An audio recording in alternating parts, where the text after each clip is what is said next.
ஓம் ஸ்ரீ கணேசாய நமஹா. சரஸ்வதி நதி எப்படி பிறந்தது அப்படிங்கிற கதை ஸ்கந்த புராணத்திலே பிரபாச காண்டம் அப்படிங்கிற பகுதியிலே வருது. தேவாசுர யுத்தத்திலே ஜெயிச்சதுக்கு அப்புறம் தேவர்கள் அத்தனை பேரும் தேவலோகத்துக்கு திரும்ப போயிட்டு இருக்கா. அப்போ கீழே பூமியிலே ததீச்சி முனிவருடைய ஆசிரமத்தை பாக்குறா. சரி, அப்படியே முனிவரையும் பார்த்துட்டு போயிடலாம் அப்படின்னுட்டு கீழே வரா. வந்துட்டு முனிவரை பார்த்து வணங்கிட்டு கிளம்பும் போது இந்திரனுக்கு ஒரு யோசனை வருது. எதுக்கு இவ்வளவு ஆயுதங்களையும் தூக்கிட்டு போகணும் அவ்வளவு தூரம், பேசாம இங்கேயே வச்சுட்டு போயிடலாமே அப்படின்னு முனிவரை பார்த்து கேட்கிறான். இங்கேயே இந்த ஆசிரமத்திலேயே எங்களுடைய ஆயுதங்கள்லாம் வச்சுட்டு போலாமா, அப்புறம் எப்பயாவது யுத்தம் வரும்போது வந்து வாங்கிக்கிறோம் அப்படின்னு ஒரு சேஃப் டெபாசிட் லாக்கர் மாதிரி இங்கேயே போட்டு போலாமான்னு கேட்கிறான். முனிவரும் சரிங்கிறார். அஸ்திரங்களை எல்லாம் அங்கேயே விட்டுட்டு தேவர்கள்லாம் கிளம்பி போயிடுறான். 100 வருஷங்கள் ததீச்சி முனிவர் அந்த ஆசிரமத்திலேயே தான் இருந்தார். அப்ப என்னைக்கான ஒரு நாள் இந்திரன் வந்து இந்த பக்கமா வந்தேன், அப்படியே ஆயுதங்களை வாங்கின்னு போலான்னு வந்தேன் அப்படின்னு சொல்லிட்டு வாங்கின்னு போயிருக்கலாம். அவன் வரவே இல்லை. 100 வருஷங்கள் கழிச்சு ததீச்சி முனிவர் ஒரு நார்த் இந்தியா ட்ரிப் பிளான் பண்றார். அப்படியே ஹிமாலயாஸ் போயிட்டு வருவோம் அப்படின்னு அவருடைய கமண்டல மாந்தோல்லாம் பேக் பண்ணிக்கிறார். அவ ஆசிரமத்து பொன் சுபத்ராவை கூப்பிட்டாமா, சுபத்ரா அந்த ஆயுதங்கள்லாம் கொஞ்சம் எடை அப்படிங்கிறார். அவளால அந்த ஆயுதத்தை அசைக்க கூட முடியல. முனிவரம் பாக்குறாரு, இது என்ன இவ்வளவு வெயிட்டா இருக்கு, இது எப்படி நம்ம தூக்கிட்டு அவ்வளவு தூரம் போறது அப்படின்னு யோசிக்கிறார். அதுக்கப்புறம் அவருக்கு ஒரு ஐடியா வருது. இந்த ஆயுதங்களுடைய சக்தியை மட்டும் நாம அப்சர்வ் பண்ணிடலாம் அப்படின்னுட்டு உட்கார்ந்து அப்படியே ஸ்ட்ரா போட்டு குடிக்கிற மாதிரி அந்த ஆயுதங்களுடைய சக்தியை மட்டும் உறிஞ்சு குடிச்சுடுறாரு. அதை குடிச்சிட்டு கொஞ்சம் தண்ணியும் குடிச்சிட்டு ஆத்த பூட்டிட்டு கிளம்பி போயிடுறாரு. முனிவர் இமயமலைக்கு போயிடுறாரு. புதிய வானம்லாம் பாடும்போது கரெக்டா இந்திரன் வந்துடுறான். இப்பவே யுத்தம் வரப்போறது, உடனே எங்களுடைய அஸ்திரங்கள்லாம் வேணும் அப்படிங்கிறான். முனிவர் சொல்றார், நான் அதையெல்லாம் பழைய ஆசிரமத்திலேயே விட்டுட்டு வந்துட்டேனே அப்படின்னு. இந்திரன், நான் அப்பவே சொன்னேனே நான் கேட்கும் போது கொடுக்கணும்னு அப்படின்னு. முனிவர் சொல்றார், நீ ஒன்னும் கவலைப்படாதே, என்னுடைய இந்த உடம்பு இருக்கு பார், இது காட்ரேஜ் பீரோ மாதிரி, இதுக்குள்ளே உன்னுடைய அஸ்திரங்களின் சக்தியெல்லாம் என்னுடைய எலும்புல போட்டு வச்சிருக்கேன், ஒரு பய தொட முடியாது அப்படிங்கிறார். இந்திரன் சொல்றான், இதுல ஒரு பிரச்சனை இருக்கே, என்ன, எங்களாலையும் இப்ப அதை தொட முடியாதே அப்படிங்கிற. ததீச்சி முனிவர் யோசிக்கிறார், ஆமா சரிதானே, நான் அப்படி யோசிச்சு பார்க்கலையே, இப்ப என்ன பண்றது, வேணா ஒரு காரியம் பண்றேனே, இந்த உயிரை விட்டுடுறேன், அப்புறம் என் உடம்புல இருக்கிற எலும்புல இருந்து இந்த சக்தியை எடுத்துட்டு ஆயுதங்கள்லாம் பண்ணிக்கோங்க அப்படிங்கிறார். உயிரை எடுக்காதீங்கோ, இது வந்து உங்க உயிரை எடுத்துக்காதீங்கன்னு சொல்றேன், கொஞ்சம் பொறுமையா இருங்கோ, வேறதான் வழி இருக்கும் அப்படின்னு சொல்லிட்டு தேவர்களை எல்லாம் கூப்பிடுறான். கூப்பிட்டுட்டு அங்கே ஒரு பிரெயின் ஸ்டார்மிங் செஷன் நடத்துறான்.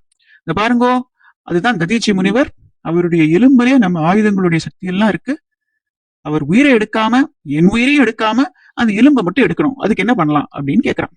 தேவர்களும் யோசிக்கிறா, ஒருத்தருக்கும் ஒண்ணும் தெரியல. எவன் சொல்றான், எலும்புக்கு ஒண்ணும் ஆகாம உயிரை மட்டும் வேணா எடுக்கட்டுமா அப்படி, என் உயிரை எடுக்கிறதுலே இருங்கோ எல்லாரும். இன்னொரு தடவை நல்ல தெளிவா சொல்றேன் கேட்டுக்கோங்க. இந்த ததீச்சி முனிவர் இருக்கார் பாருங்கோ. ஒரு தேவன் சொல்றான், இருக்கார் இல்லை இருந்தார். என்னது, நம்ம பேசும்போதே அவர் யோகத்திலே வந்து உயிரை விட்டுட்டார். ததீச்சி முனிவர் நினைச்சிருக்கார், என்ன பெரிய உடம்பு, இந்த உடம்பு இல்லாட்டா இன்னொன்னு, டக்குன்னு உயிரை விட்டுட்டார். இந்திரன், ஐயோ இப்ப என்ன பண்றது அப்படிங்கிறான். தேவர்கள் சொல்றார், சித்தி அடைஞ்சுட்டார், எரிக்க கூடாது, நீங்க படுத்துற பாட்டுல நான் சித்தி அடைஞ்சிடுவேன் போல இருக்கு அப்படிங்கிறான் இந்திரன். இப்ப இன்னொரு பிரச்சனை இருக்கே, உடம்புலே எலும்பு மட்டுமா இருக்கு, சதை இருக்கு, தோல் இருக்கு, ரத்தம் இருக்கு, இன்னும் பிற ஸ்பேர் பார்ட்ஸ் எல்லாம் இருக்கே, இப்ப எலும்பை மட்டும் எப்படி எடுக்கிறது. தேவர்கள் அத்தனை பேரும் மேல பாக்குறா கீழே பாக்குறா, ஒருத்தர் ஐ கான்டாக்டே வச்சுக்க மாட்டேங்கிறா, இந்த வேலையை எங்கேயா நம்ம கிட்ட கொடுத்துருவானோ அப்படின்னு. இந்திரன் கோலோகத்துக்கு போய் 4 பசுக்களை கூட்டிட்டு வரான். இந்த மாதிரி தேவ காரியம், முக்கியமான காரியம் நீங்க தான் பண்ணணும் அப்படின்னு. அந்த பசுக்கள் கிட்ட, எங்களுக்கு ததீச்சி முனிவருடைய எலும்புகள் மட்டும்தான் வேணும், மத்த எல்லாத்தையும் நக்கிடுங்கோ அப்படிங்கிற. பசுக்கள், அடப்பாவி தேவ காரியம் சொல்லிட்டு இந்த மாதிரி பாவ காரியத்தை பண்ண சொல்றீங்க, இதெல்லாம் பண்ண முடியாது அப்படிங்க. எப்படியோ அவ காலில் வால் எல்லாம் விழுந்து கன்வின்ஸ் பண்ணி அந்த காரியத்தை பண்ண வச்சிடுறான். பசுக்கள் ததீச்சி முனிவருடைய எலும்பை மட்டும் தனியாக எடுத்து வச்சிடுறோம். இந்த காரியத்தை பண்ணிட்டு இந்த பசுக்கள் அத்தனையும் பிரம்மலோகத்துக்கு போய் பிரம்மா கிட்டே முறையிடுறது, இந்த மாதிரி அதிகார துஷ்பிரயோகம், எங்களை இந்த மாதிரி ஒரு காரியத்தை பண்ண சொல்லிட்டான், எங்களுடைய தூய்மையெல்லாம் போயிடுத்து அப்படின்னு, பாவம் பண்ணிட்டோம் அப்படின்னு. பிரம்மன் தேவர்களை அழைத்து அந்த பசுக்களை தொட சொல்றார். தேவர்களின் ஸ்பர்ஷம் வந்து டெட்டால் சோப் மாதிரி, அது பட்டதுமே பசுக்கள் மறுபடியும் சுத்தமாயிடுறது, பாவங்கள்லாம் போயிடுறது.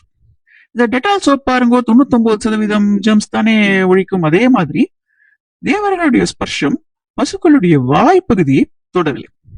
அதனாலேதான் இன்னி வரைக்கும் பசுக்களின் வாய்ப்பகுதி மட்டும் அசுத்தம் அப்படின்னு சொல்றோம்.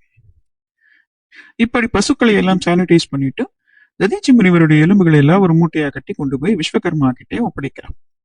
விஸ்வகர்மா இந்த எலும்புகளை வச்சு இந்திரனுக்கு வஜ்ராயுதத்தையும், யமனுடைய பாசக்கயிறையும், குபேரனுடைய கதையையும், இன்னும் மற்ற தேவர்களுக்கான ஆயுதங்களையும் பண்றார். கடைசி குண்டுமணி சேஃப்டி பின் வரைக்கும் பண்ணி மொத்த சக்தியும் பயன்படுத்திடுறார்.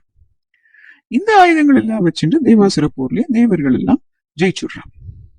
இப்போ கீழே பூமியிலே இதே சமயத்திலே ததீச்சி முனிவருடைய ஆசிரமத்துக்குள்ள எட்டி பார்த்தோம்னா அங்கே ஒரு பையன் இருக்கான். ததீச்சி முனிவருக்கும் சுபத்ராவுக்கும் பிறந்த பையன், பிப்பலாடன் அப்படின்னு பேர். அவன் அம்மா கிட்டே கேட்கிறான், எங்க அப்பா எங்கே, எங்க அப்பா யாரு, குருகுலத்துல எப்ப பேரண்ட் டீச்சர் மீட்டிங் நடந்தாலும் நீதான் வர, ஊர் உலகத்துல எல்லா குழந்தையும் அப்பா அம்மா 2 பேர்கிட்டயும் அடி வாங்குறா, நான் உன்கிட்ட மட்டும்தான் அடி வாங்குறேன், எங்க அப்பா எங்கே அப்படின்னு கேட்கிறான். சுபத்ரா சொல்லிடுறா, இந்த மாதிரி ததீச்சி முனிவர் தான் உன்னுடைய அப்பா, தேவ காரியத்துக்காக உயிர் விட்டுட்டார் அப்படின்னு. இப்போ பிப்பலாடன் கோவத்தோடு க்ளோஸ் அப் ஷாட்டுக்கு வந்து தலைமுடியெல்லாம் அப்படி சிலிப்பி விட்டுன்னு சொல்றான், என்னுடைய அப்பாவை கொண்ட தேவர்களை நான் பழி வாங்குவேன், ஒருத்தரையும் விட மாட்டேன் அப்படின்னு, அத்தனை பேரையும் பழிக்கு பழி வாங்குவேன் அப்படிங்கிறான். இப்ப என்ன வரும், இன்டர்வல்.